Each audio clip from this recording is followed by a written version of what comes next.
Welcome, everyone. Charles and Martina back again. Today, we want to talk about soul communication. Not so much about our communication with our soul, but rather the chain of souls that leads every one of us back to the first triangle of light, the Creator, the Cosmic Mother, and the Divine Father directly. Now, what the territory we are entering into, we can describe with different words from different angles. And that's why we don't start today with a single definition of words, but rather Charles and I play it back and forth. We are similar when it comes to our cosmic resume and experience. We are very different when it comes to number of incarnations on planet Earth, experience that is related to a belief system. So Chant and I will ping pong back and forth, and you will see that we can describe and make things known from different perspectives that are complementary to each other. Yes, definitely, Martina. This is good to do because we all have different soul journeys, soul experiences, but we're all from Source as one. So tell us more about what the soul, your understanding of what the soul is from your travels, your lived experiences. Okay, let's start with the smallest perception, the soul that sent us into this incarnation. The soul is composed of two parts: a spark of the Creator and a vortex that's swirling around it that is composed of all the experiences and learnings we had in numerous incarnations.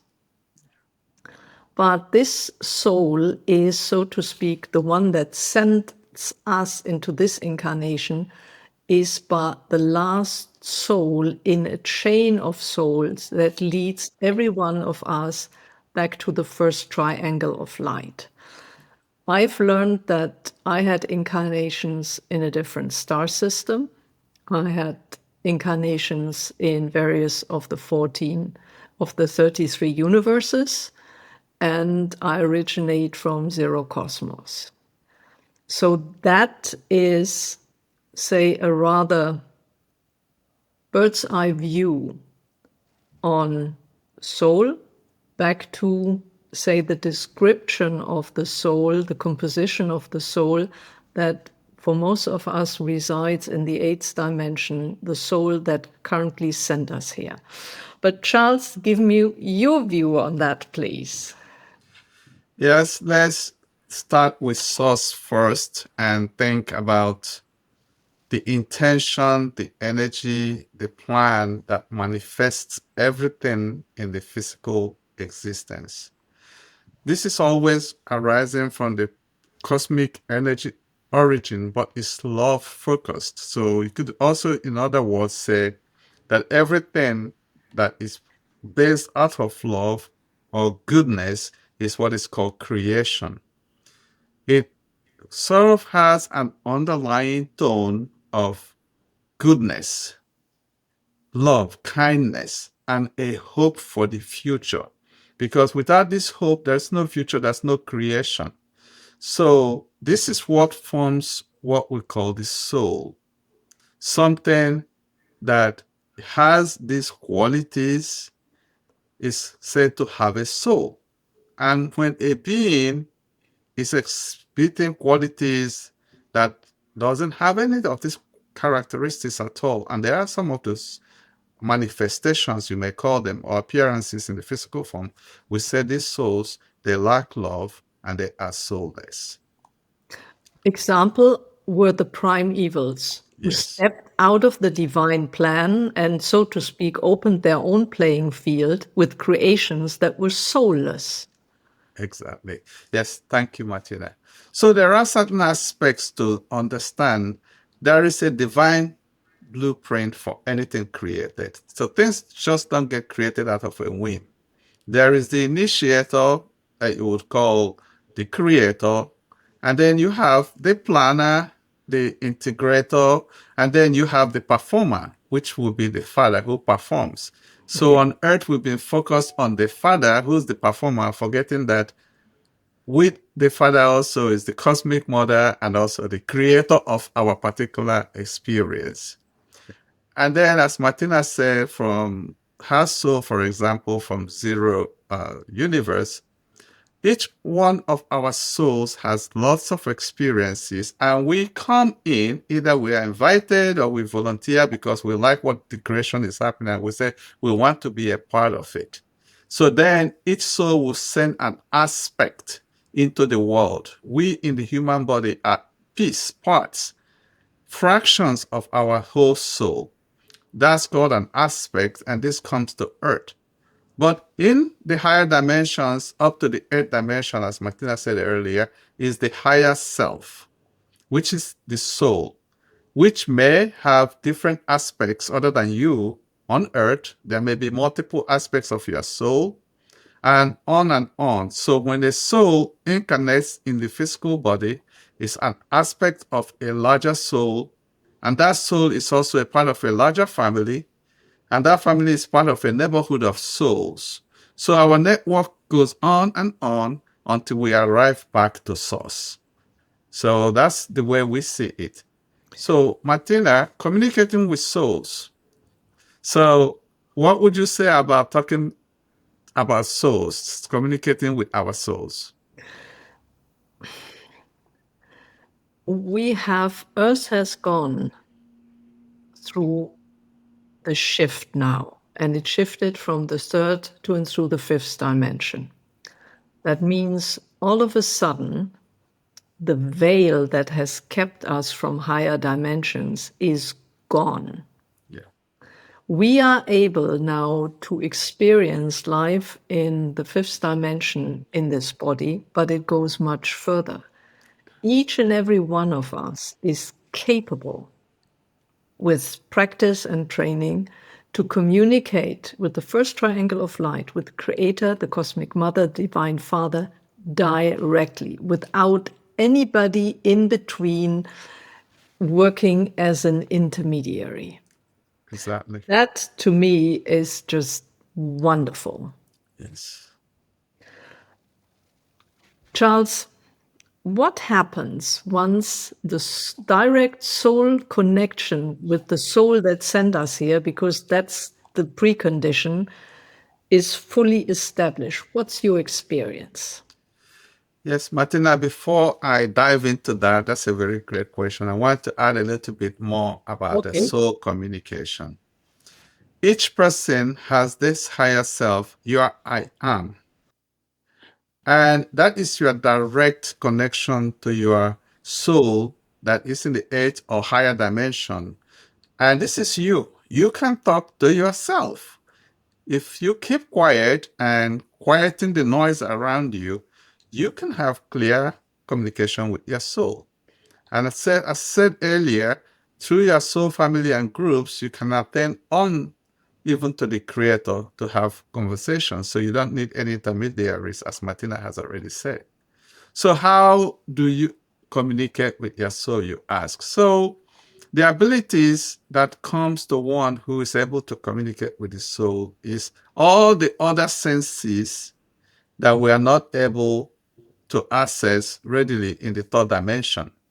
So you will have your clear sight or the sight of spirit, where you are able to see in the higher realm, especially if you ask. If you ask your higher self is your connector to all things outside of the third dimension. You will be able to look into your Akashic records, and if you want more clarity, you can get training, not just Akashic record, your cosmic record, like which cosmoses have you been to, and also your star system records. These things are all available to you with proper training for you to access this and use the information gained to have confidence in what you are doing as a person, knowing your I amness, and then you'll be able to assess the purer truth of the universe, where Someone from outside doesn't really have to tell you anything which you cannot prove within your heart. And your higher self and your soul will be the final arbiters of you knowing what is true. That doesn't mean that you get arrogant or you get doubtful with what people say. But then the deception which just came out of from the third dimension, you will not be bound in it. So that is really a very important part of our learning this and being able to use these experiences. One thing I want to say, Martina, this is very important. No truth is absolute. In the past, we thought that, oh, God said it and it's done, and no, no, no, no. So what is the truth for today? What is God doing today? What is the plan, the divine plan that we're living under? Not an old text from thousands of years, which has no relevance for the day, and we want to be able to depend on those. No, you can communicate with a soul and know what the divine plan is or the will of God, so to say. So, Martina, you want to talk a little bit about the SANAT Kumara and the veil, the new book, The Veil is Broken? So something very exciting happened.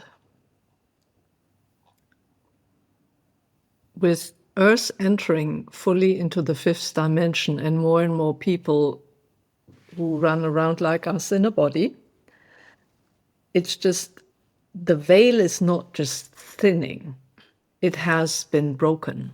Yeah.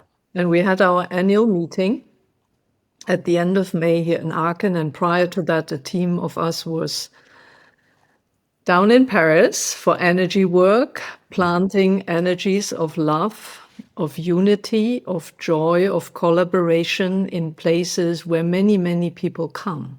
Yeah. And next to the book we talked about in the last episode with prayers and portals to establish you firmly in the fifth dimension and higher, this book will share with you, first of all, what is possible now to perceive. So we come up with examples that we have on photos during the events here in Aachen, where beings from fifth dimension and higher started to show themselves.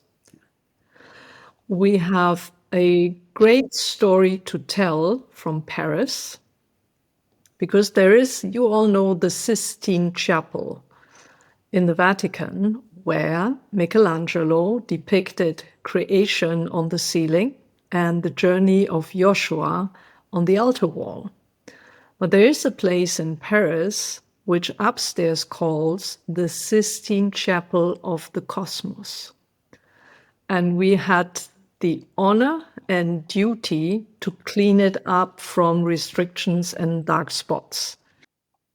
And the third part of the upcoming book is even more fascinating. We have a group under the patronage of the Cosmic Mother, artists that can show what is happening in higher realms and what it looks like. And we will combine in the book artwork that can show you what is going on in higher dimensions. So with the combination of the Prayer and Portals book prepping you to see for yourself, to hear for yourself, to communicate for yourself, fifth dimension and higher, this book gives you, so to speak, the examples of what to expect. Okay. Well, that sounds interesting. Charles, let's get back to soul communication. Can we talk about what did you gain from stable soul connection? Give us a few examples. Well, we've talked about the abilities that allow you now to go beyond the veil. Now that the veil is broken, so we need to be open to seeing those things we used to call spiritual appear in the physical. So there's also higher vibration of the plants and the animals around us, and we should expect to see different behaviors or their actions aligning closer to our own, and expect them to communicate clearer than ever before. For me, though, there's enhanced creativity I have mentioned in the podcast past, and new abilities, and in terms of downloading information that's helping humanity, like healing modalities that we don't have before. This will become more apparent. And the good news is, as the veil has disappeared, now all the practices will actually become more effective. What would take forever to effect might happen on the instant. So more miracles, so to say, could happen. Yeah. And increased range of access to information. We talked about the need to accept information and not reject it. We may get information from prior cosmoses, and that happens. You may be in the Akashic record, and a soul that you've worked with long time ago pops in and says, "Oh, hi, do you remember this?" And that's happened to us quite a number of times within our community. And we tell them, yes, yes, I remember, but this is not what I'm doing now. We're helping, working with SANAT KUMARA now to get this earth moved into 5D family. So that is really, some of the abilities, Martina, that personally I can tell everyone they should look forward to.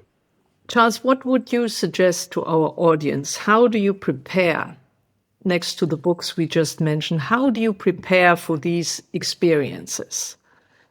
Wonderful. So most people who are on the spiritual path have spiritual practices. There is no need to discard them, but just to update them with new tools, knowing that as more light has come into our world and more energy, what used to take years, months, or hours could take even a short period of time. And we do produce some of this information. But the personal ego, which may come up from somebody not willing to throw away what they learned from the past, is going to be something they have to watch out for. That new information comes, and be willing to accept it, allow it to percolate, and eventually synchronicities will lead you to see that, yes, I need to follow this new path. So practicing what you are learning is also very important if you want it to establish firmly. And the key is to love everything as they are. The idea of trying to change things, remove things, you are infringing on the free will of other beings. Allow them provide information, but don't force. Know that all is I am, all is oneness. We are all the same I am, performing different functions. So do not look up to anyone and do not look down on anyone. Those will be my advice. I would like to add to that. The big question we always get is, yeah, but how do I know for sure that what I get is correct? Well, basically, it starts with ourselves. We have to learn to trust our soul. Definitely. And we have to learn to trust higher dimensional beings that come in for help. Yeah. So my experience working with my soul is straightforward. And if I ask a question that the answer I wouldn't be able to manage at this point in time, she would say, that comes later. When it comes to working with higher dimensional beings like the SANAT KUMARA, first of all, you get asked to do something, and you have free will to say yes or no. Exactly. You will never be forced or pushed into anything your soul has not agreed to. Exactly. And don't put these guys on a pedestal, ever. Why? They have, as a human being in this incarnation, they have flaws, they have things they need to improve. They even have some sort of traumas from interactions they had in previous soul development. So let that go. Yeah. The most critical to me is, Charles, you came actually up with that comparison or metaphor, which I think is brilliant. When you first step on a bike and try to ride a bike, this is a very wobbly adventure. It is, indeed. And then you can go for a couple of minutes and you're glad you stay on the bike. And then the next process is you love riding your bike and you go on bigger adventures. And the more confident you get, you are able to look around while you're riding the bike because that gets natural. But still, you're an amateur. Exactly. You are not a professional riding the Tour de France. No. And trying to win the Tour de France. Nobody needs to win anything here. But please, when now the offer is out to directly communicate with the Creator, with the Cosmic Mother, with the Divine Father, with Mother Earth, with others, take your steps carefully. Sure. We receive emails from people and say, oh, I read your book and I was inspired by the portal. And this is the text I received from the Creator. And you could tell from the text, if you experienced working with the Creator, that's not. That's where the ego says, I'm already professional, but still you're just riding the bike in the countryside on Sunday afternoon. That, I think, is a big lesson to learn. Yeah. Thank you for bringing that up, Martina. And thank you, everyone. We are very happy to have you with us. Remember to let us know from which country or which city you are listening to us from. Next week, we'll discuss how to escape from the 3D life and transition fully into the 5D experience. Thank you, everyone. Bye-bye.